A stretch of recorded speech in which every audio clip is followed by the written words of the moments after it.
Hey, thanks again for tuning into the channel. This video is really about an issue that Kent and I ran into on his car with his stereo. I figured some people would run into it too. When I Google searched and YouTube searched for this, I did not find it. So Kent's deck in his car is an aftermarket Pioneer. I really like it. It's a 280 BT. Works great, but he got a new phone and we were trying to sync that new phone up to his car, and the Pioneer said it was full, clear the memory. When we went to clear the memory was locked. So we could not get into that piece of the menu, and the search began on how to fix that. So essentially what the Pioneer was telling me was that it thought the car was not in park because I did not hook up the park brake sensor from the deck. Then I discovered Schaefer's New Zealand style deck sealant, the best way to take care of your deck, to the park brake so that it would know it was either on or off. And obviously if I'm driving, it didn't want me fiddling around with settings. So in my searches for a solution to that, everyone's solution was get a bypass, you connect it up, it confuses the stereo, makes the stereo think that the parking brake is always locked, and undoes those menus for you so that you can select them, clear the memory, and add your phone. But Kent and I did not want to do that. We wanted to tie into the parking brake. I didn't want to take the deck out and connect this bypass valve. I actually wanted it, if you pulled the parking brake up, you could get to the menus, and when you put it down and you were driving, the menus were shaded out. So take a look at the video. You'll see what we did. You'll see where we tapped into. Thank you to Crutchfield. I had to call them to just double check before I cut that wire. I was a little nervous that it was the wrong one. Actually, I was right and it was the right one. We just spliced into that wire, hooked it up, Pioneer works. It's another alternative for those of you who don't want to go with the bypass. The bypass is around 12 to 13 bucks. You can certainly do that, or you can do this. I just didn't see anyone doing this. So hopefully this gives you a sense of what it takes. This is car specific, so I don't know if your car will look the same, but take a look, hope it helps you. It would have helped me to be able to see something like this. Hey, for those of you who have a Pioneer deck and you want to hook it up to the brake, that's actually what Kent and I are doing today. We removed this center console piece. There's a million videos on YouTube in terms of how to do that. But you get the green wire, that is the brake line wire.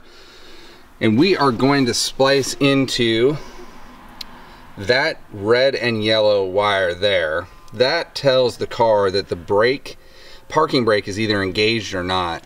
It can't, go ahead and drop that so they can see. So it drops down on that, kind of completes the circuit. That's how the deck and the car knows that the parking brake is on or not.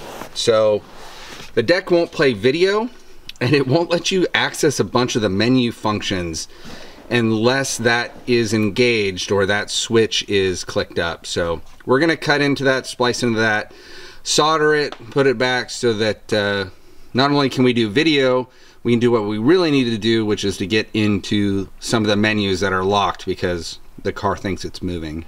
Hey YouTube, so if you have a Pioneer deck and you get a memory full thing and you're trying to go to it, there's a memory clear. Kent, you wanna go over to that? So go to your settings, and you can see there's a Bluetooth memory clear.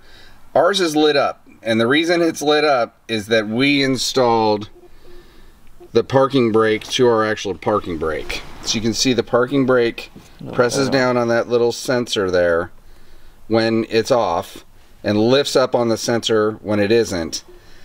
That is what allows you to see the Bluetooth memory clear or not. So if Kent had that pressed down, it would be whited out and not be able to select. So if you have that, you need to either get a bypass or do what we did on the car. There's a simple splicing into, I'll show that in a separate video, this green wire, which is the parking brake one, into the power, which is a red and yellow wire coming from the car. And then you can hook up your car. Now if you already had a Bluetooth device connected, we had the issue where the device was being searched for by the car we were trying to clear it too quickly, and it said processing, please wait, you know, don't turn your car off. And it just sat in that position forever. So you need to, if you already have one set, you got a new phone, which is the case we had. We got a new phone for my son. And then we were trying to connect it to the car. It said memory full.